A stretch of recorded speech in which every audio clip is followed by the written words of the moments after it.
Tridaṇḍī Mahārāj ki.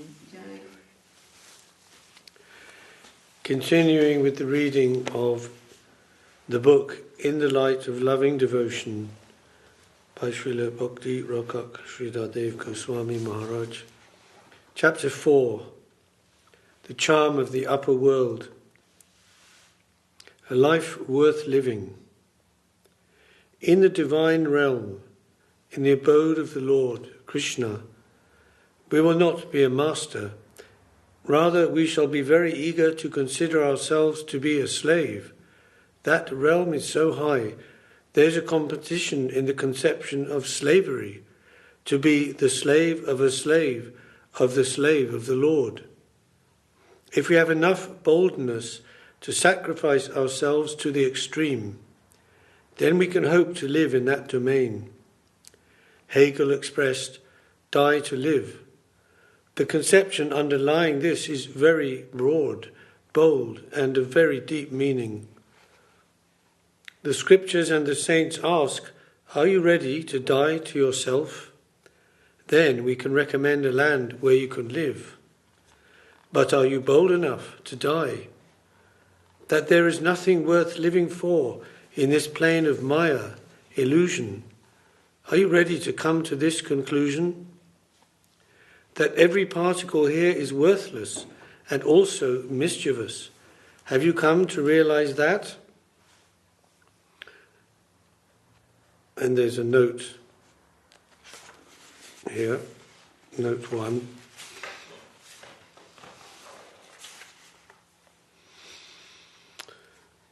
Because Guru Maharaj said, worthless. Are you ready to realize this world is worthless? So worthless when not seen and understood as Lord Krishna's energy, and so not utilized in his service. In this way, the material world is mischievous to the soul, simply diverting it from Krishna consciousness.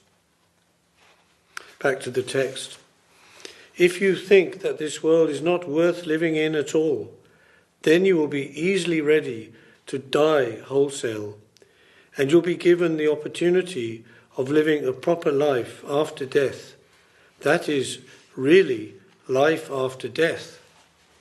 And there's a footnote. Real life after death is life with a purpose, that of serving Krishna, and not merely a positive answer to the general question, is there life after death? i.e., does the soul continue to exist after death? Back to the text. So you are to die to live. And Krishna, he is for himself, and not for any ghost like you. The footnote here says, why Guru Maharaj is saying ghost. They are ghost-like, these souls, conditioned souls, in the sense that the soul coming from the Tatashta plane, the marginal energy of the Lord, though pure spirit, is of an intrinsically vulnerable nature, and so subject to mistakes, illusion, etc. Hence, their present conditioned state in the material world. In this way they are, as it were, ephemeral or ghost-like, in comparison with the position and nature of the Supreme Lord Krishna, the inviolate, unconditioned, ever-playful absolute truth. Ghost-like also, perhaps, because ghosts are well known for their tendency to disturb others. Back to the text. He is for himself, and he is so dignified, and everyone, every atom of his plane is so dignified, they should all be regarded with honour. Everything there, the very soil there is such. Do you like to live in that land, to become a slave there? Paradise Lost. In John Milton's poem, Paradise Lost is just the opposite statement. Quote, it is better to reign in hell than to serve in heaven, unquote. That is Satan's opinion, but really the truth is the contrary. It is better to serve in heaven than to reign in hell. The satanic doctrine was the cause of the fall. Paradise was lost because Adam and Eve lost their faith in Sharanagati, in surrender. Their faith in the truth of surrender was disturbed, and they came to live according to their own free will and judgment, under their own responsibility, and so they had to come down into the world of calculation to earn and eat, to labour and live. In paradise, without labour, sustenance used to come. When Adam and Eve were in a surrendered position, no labour was necessary, but automatically everything was provided for them. The soul does not require any food to maintain a material body. It has its spiritual eternal body, and there's no need of any addition of anything from the outside to keep up its vitality. That is the pure, surrendered spiritual life, the world of the soul. But when Adam and Eve came to misuse their free choice, instead of that, their life became labour and live. That entered the world, and Satan was at the back of this. He tempted them. Why are you a slave? There is the tree of knowledge. Take from that. Temptation of knowledge. We souls in the world are very much enamoured by knowledge, but Śrīmād Bhagavatam has said, don't rely on your knowledge. The fruit of the tree of knowledge was tasted by first Eve, then Adam, and that tree of knowledge is dangerous. It brought them down here, down to the world of calculation. The world of surrender is the society of the good, the higher society where there is no hypocrisy and no conspiracy. So knowledge, calculation of what is good, what is bad, this is meaningless there. Instead, there is an automatic flow of goodness in the whole atmosphere. There's no doubt, no suspicion, and no meanness to cheat one another, so there is no question of any calculation.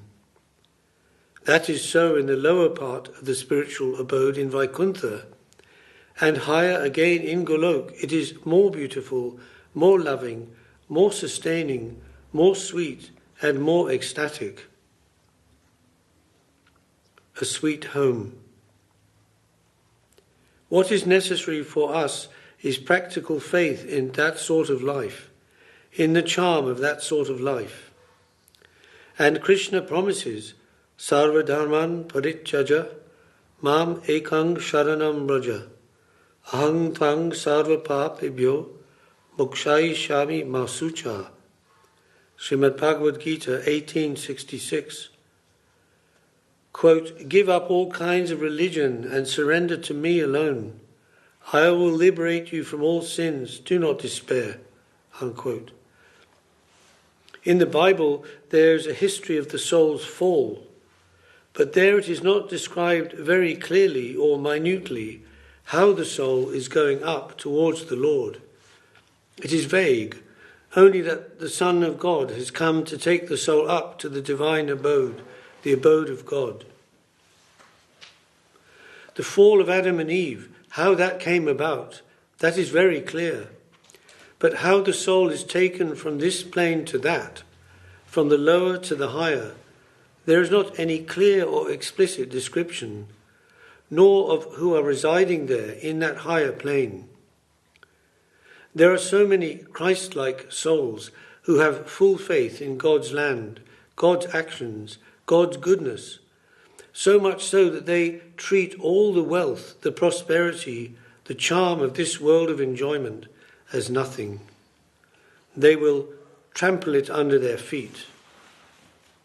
On the footnote, it would seem consistent with the foregoing narrative that the Christ-like souls to whom Srila Śrīdhar Mahārāj is referring are those souls who after death in this world have, quote, gone up from this plane to that, unquote, and are now, quote, residing there in that higher plane, unquote, in the spiritual world.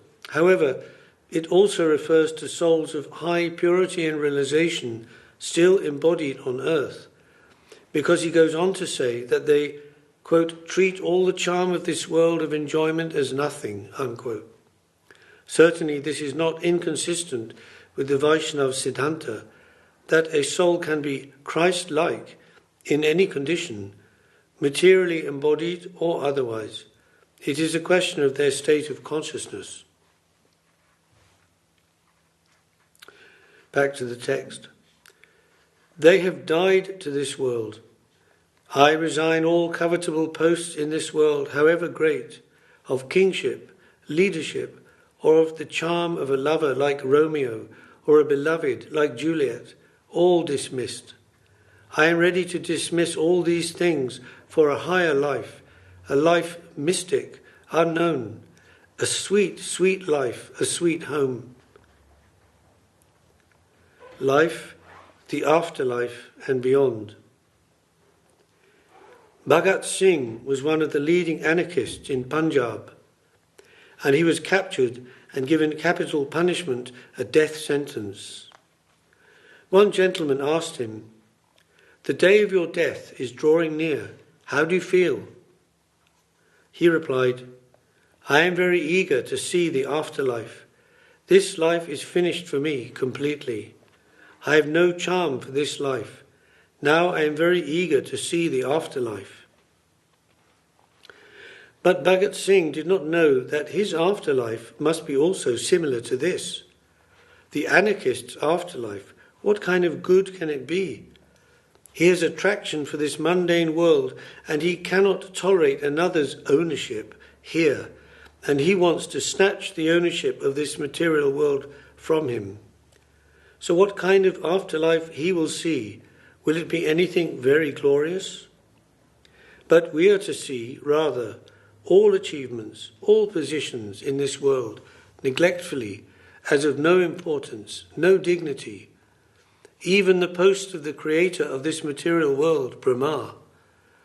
He is its creator and master, but he is himself within the relativity of this world, which is mortal and nasty. His position is also condemnable, what to speak of ordinary persons like us. When even the creator of this whole mundane world is also surrounded by inauspicious, reactionary consequences of mortal life, then what is our position? It is so meagre. Karmanam paninam mitvat avarinchad amangalam vipaschin nashvarang pashyat adrishtang opi drishtavat. Śrīmād Bhagavatam 11:19-18. And Guru Maharaj's explanation, paraphrase of the verse, an intelligent person should see that any material activity is subject to constant transformation, and that even on the planet of Lord Brahma there is thus simply unhappiness. Indeed, a wise man can understand that just as all that he has seen is temporary, similarly, all things within the universe have a beginning and an end. And in the footnote says, this verse is from the Uddhava Gita, Krishna's teaching to his dear devotee Uddhava, as recorded in Śrīmād Bhagavatam, 11th canto. Krishna is here reiterating the teachings on Dharma, which Bhishma Dev, at the battle of Kurukshetra, on his bed of arrows, waiting to depart this world, imparted to Maharaj Yudhisthira, who was about to take the throne as world emperor. Back to the text. Above Brahma is Shiva. His position is that of the liberated soul. The temperament of the liberated soul in that plane is Shivoham, Shivoham, Shivoham. I am independent. I do not care for material comfort. Independent of that, as soul, I can live. I don't care for any comfort, acquisition, or achievement. I am sufficient in myself. I am self-sufficient, Atmaram. I don't require any exploitation of this world, nor of anyone. That plane is spiritual, but it is the marginal position, just on the border of the higher realm. Above that plane is another domain, and it is so high and so charming that when the soul comes into contact with it, it feels, oh, I want to enter as a slave into this holy and magnanimous land. He wants to be a member of that land, even the lowest member. He will feel even an ant's position in that noble domain is something to be envied. That realm is Vaikuntha. Again, over Vaikuntha is Golok, the most comprehensive and most subtle, all-pervading plane. It is the highest plane to be found in all of existence, the foundation of all different varieties of planes of experience. Golok is all beauty and love. Beauty and love are of similar nature. That plane is beyond power, power-seeking. It is all sweet. The gift of Veda-Vyasa.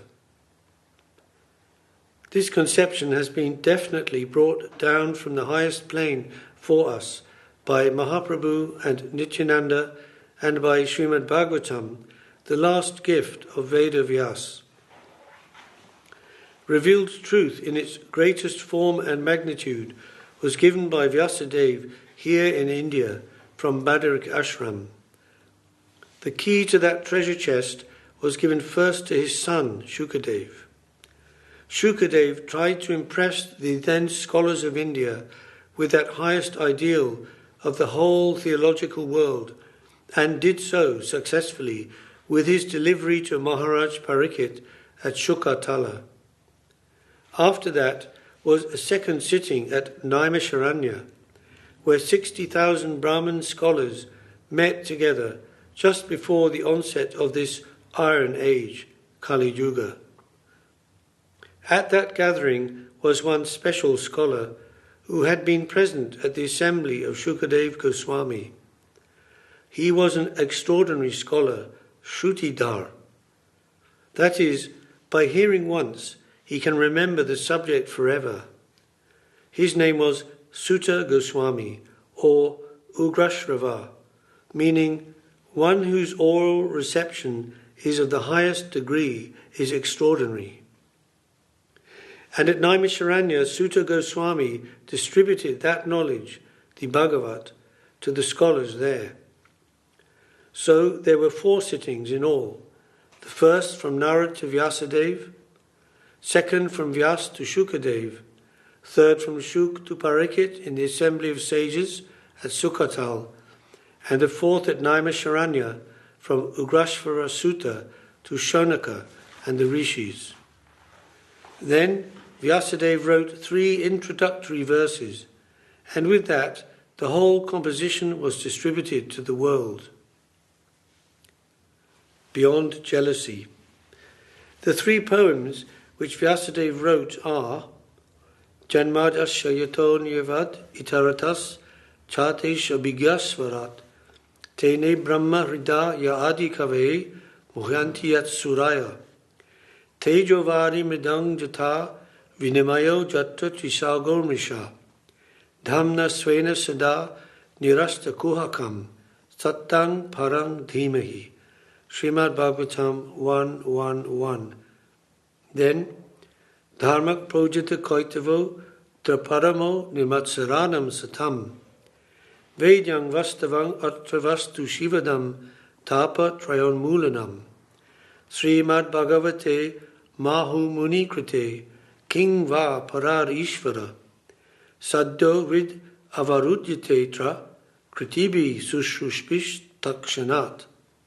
Śrīmād Bhagavatam 1.1.2, and then Nigama Kalpataror Galitam Phalam Shukka Mukad Amrita Drava Samyatam Pibata Bhagavatang Rasamalayam Muhur Aho Rasika Bhuvi Bhavukaha. Śrīmād Bhagavatam 1.1.3. These verses represent Sambandh, relationship, Abhideya, means, and Prayojan, end. First is Sambandh, the proper understanding of our own self and the environment. The second is the means to the end. And the third, the proper conception of the ultimate goal of life, the destination, different from all other recommendations given in various theological scriptures. And in footnote 6, we have the complete translation of the verses direct from Śrīmad Bhagavatam, which can be read. Back to the text. This is the speciality of this book, the Bhagavatam. After liberation, how one can live a dignified life. And it is meant for those who are nirmatsaranam satam, free from all jealousy. Vyasadeva states in the very beginning that it is meant for those saints who are nirmatsar, completely free from any trace of jealousy. Jealousy means one is unable to tolerate anyone higher than oneself. That is the test. At every step you are to feel, without prejudice, that everything, all the paraphernalia surrounding you, is holding a higher position than yourself. If you are jealous, you won't be able to advance a single step here in the conception Vyasadeva is giving. Only if jealousy is fully eliminated in you, if you are ready to tolerate that everyone you come across is holding a higher position than yourself, and you do not mind it, you do not feel any disturbance from that, it produces no reaction in you. If you feel that every atom of dust in the higher plane is holding a superior position to you, and you are the slave there, if you can accommodate yourself in such a way, then you will have a higher place where you can enter and live. Not a luxury. So the Bhagavatam is not for any ordinary saint. Vyasadeva says, Nirmatsaranam satam. Jealousy must be totally eliminated in you. Then you can hope to come to study and to be able to understand what I say, that everything is superior to you and you are the lowest. You must have that temperament. It is the minimum demand from you, and to satisfy that demand will fulfill everything, complete everything, and then you can be free. You can make free progress and freely live and move there in that domain. This is the death sentence to the claims of the Sahajiya class of thinkers. Because the substance of the very elements in Vaikuntha is superior to you, it is all Chinmay, spiritual. Vaikuntera Prithiviyati Sakala Chinmay, Mayak Bhuttera Tati Janma Nahi Hoy. Sri Chaitanya Charitamrita Adi Lila 5:53, quote, the earth, water, fire, air and ether of Vaikuntha are all spiritual. Material elements are not found there, unquote. What to speak of Golok, the topmost plane? In the lower hemisphere of the spiritual world also, in Vaikuntha, everything is made of spiritual substance. Every atom there is spiritual, and it is of higher quality than you yourself, the soul, who wants to enter there. So to want to enter into that domain and have the company of the Narayana Bhaktas, the devotees of Lord Narayan, and then higher still the association of devotees in Goloka Vrindavan, it is not a light matter or a luxury. It is not something so easy. Without first deserving it, you cannot have it. But Sahajiya, that is only to imitate here in the plane of flesh and blood. These Sahajiyas, they are plodding in the mud of materialism and thinking they are in the divine lake of Radha Kund.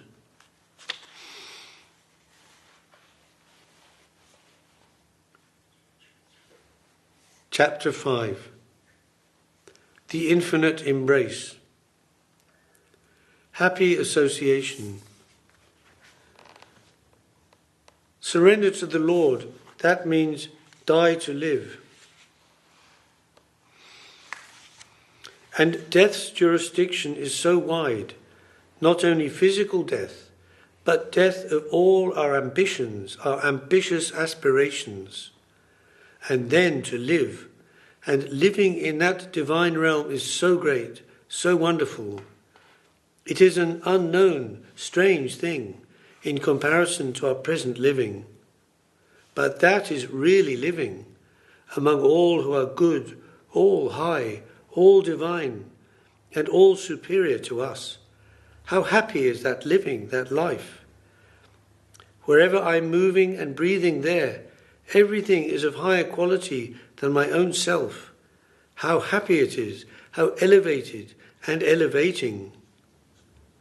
But do we have such courage to live there? To die a wholesale death to all of our experience, to be severed from all the valuable things we've ever gathered experience of. Is that possible for us? It is not so easy. That all the ideals that we've ever accumulated or come into association with, all are to be given up. Not only physical acquisitions, but all our mental acquisitions and prospects, all are to be discarded. There must be a wholesale dissolution of mind and body, and only the naked soul is to be taken to that land where are living so many saints of that highest caliber. That is the reality, and it is stranger than a dream, stranger than fiction to us at present. The standard of our prospects should be raised so high. Standard of sacrifice. What is the meaning of self-abnegation? If we can have some conception of the truth, then we shall see that what we are aspiring for at present is all nasty, all sinful. Why should I be master of so many things? Why? We hate slavery, but if we have some conception of the truth, we will be able to understand how dignified it is to have the position of a slave to such wonderful goodness, such a wonderful master. And it is not impossible to peep into that higher position of truth. We will be eager to cast ourselves at the feet of those holy persons who bring us news from that land. Once in Puri, Mahaprabhu told to Sanatana Goswāmī, Sanatan, Deya chage Krishna jyoti paye, koti deya khaneke tabe chadite pariye. Sri Chaitanya Charitamrita Anchilila 455. Quote, Sanatan, if it would have been possible that by giving up this body I could get Krishna, then in a moment I am ready to sacrifice this body, I am ready to invite death, bodily death, crores of times, unquote. So what is the standard of Mahaprabhu's conception? We think, die to live, that means to give everything. But Mahaprabhu said, chaneke, that is now, this instant. He's ready to die crores of times immediately, if as a result of that he can get Krishna. But Krishna is not so cheap. Physical death, that is only to give up the dress, the flesh and bone dress. What is the charm? What is the value, the benefit of that? But to get Krishna, it must be something more. It is not that by only some negative sacrifice of what we all possess, the body, by shedding this outer dress, we can go naked to Krishna. There must be some positive attraction for him, and that is the necessary thing. The real thing is to have Shraddha, faith, and sadhu sangha, a serving tendency to the devotees. That is to have the visa to go to him, and not just the passport.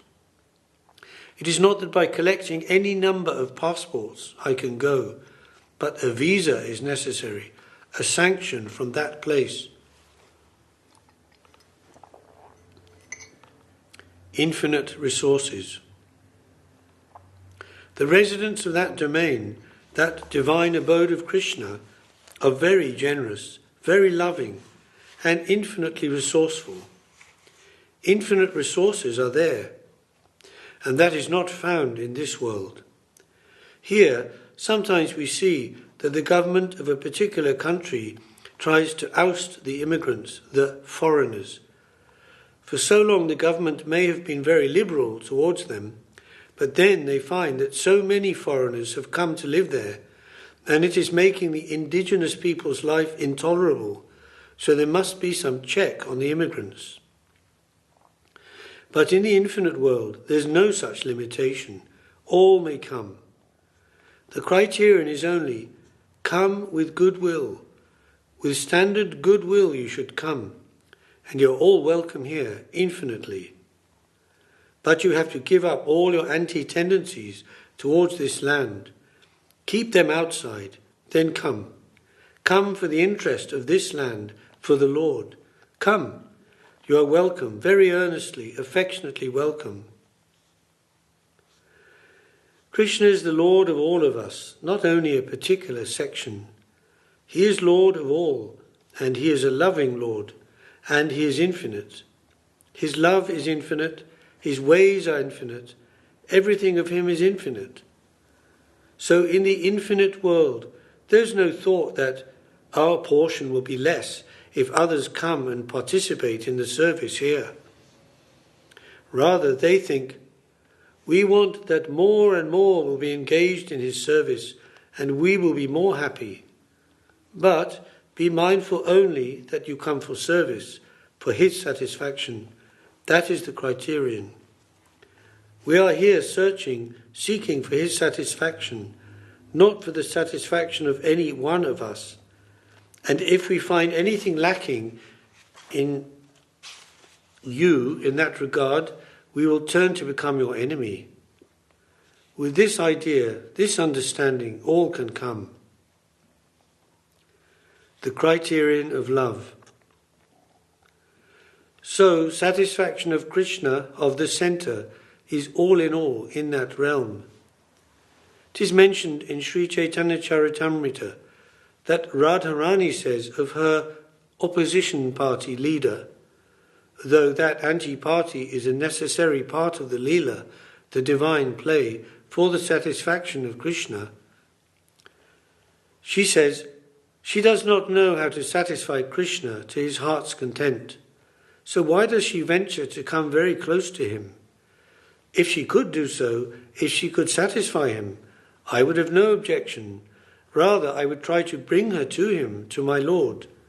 But she fails to do so, to give service to his highest satisfaction. What then? I shall have to go nearer to him, and for his satisfaction, not for myself. Such is the criterion there, though it is inconceivable to us, to our understanding. And it is recorded in Sri Chaitanya Charitamrita. Everything is for the satisfaction of Krishna. It is all centre-centred and to the extreme. If to satisfy him, the Lord of my heart, I have to serve in a lower way, even like that of a prostitute, I am ready for that. If it is for his satisfaction, although that service may appear as the lowest, it is the highest. There is only one criterion, his satisfaction. Our calculation of what is good or bad has no value there. In this way, among all the servitors, service is drawn up to the highest position. Atmendriya priti vancha thare balikam krishnendriya priti icha dhare premanam. Sri Chaitanya Charitamrita Adi Leela 4:165.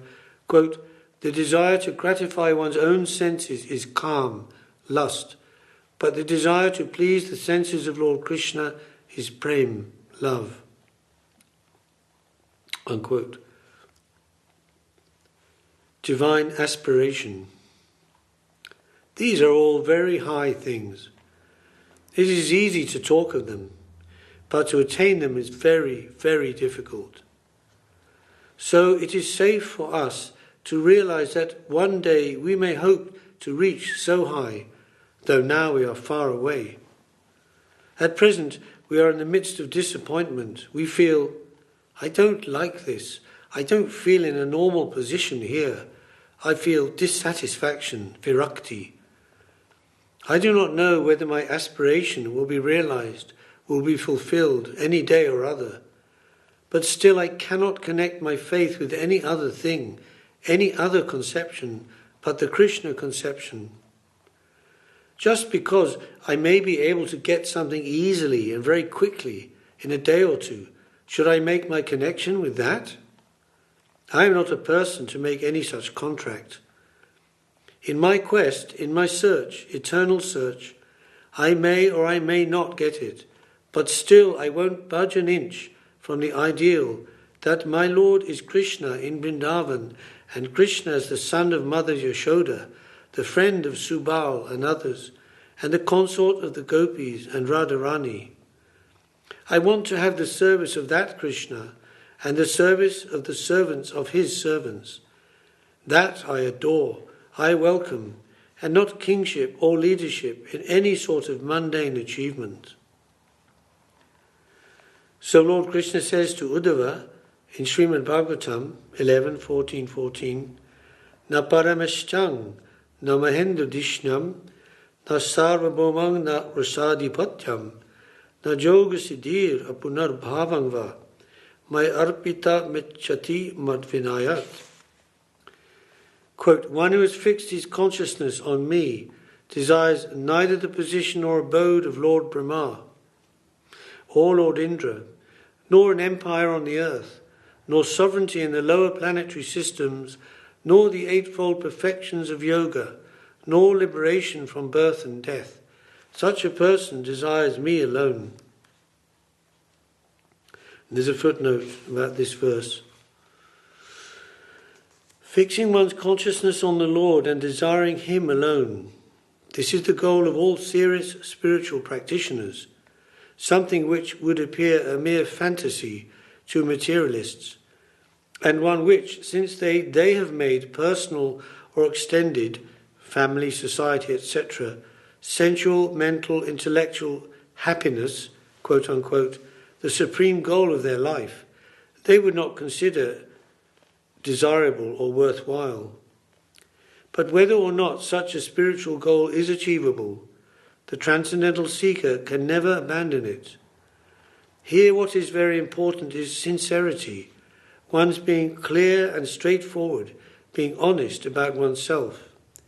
There is no room for duplicity on the spiritual path.